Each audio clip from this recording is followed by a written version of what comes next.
परमात्मने नमः। अथो पंचदशोऽध्यायः स्त्रीपुरुषोत्तमयोग। श्री भगवानुवाच ऊर्ध्वमूलमधःशाखमस्मत्थं प्राहुरव्ययम्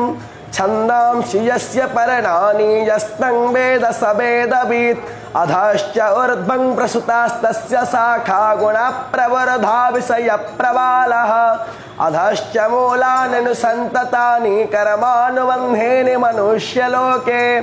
नरोपमस्पेह तथोपलभ्यते नन्तो न चार्ति न च सम्प्रतिष्ठा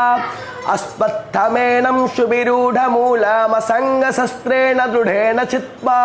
तथा पदं तत्परिमार्गितव्यं यस्मिन् गता न निवर्तन्ति भूयः तमेव चाद्यं पुरुषं प्रपद्ये यथा प्रवृत्ति प्रसुता पुराणी निर्माणमोहजितसङ्गदोषा अध्यात्मनित्या विनिवृत्तकामाः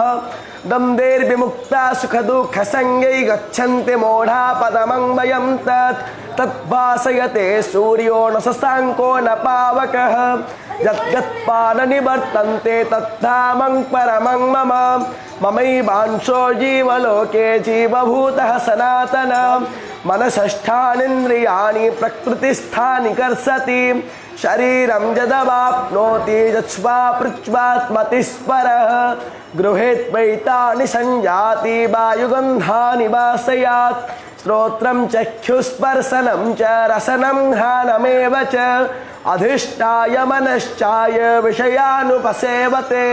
उत्क्रामन्तस्थितं वापि भुञ्जानं वा गुणान्वितं विमूढानानुपश्यन्ति।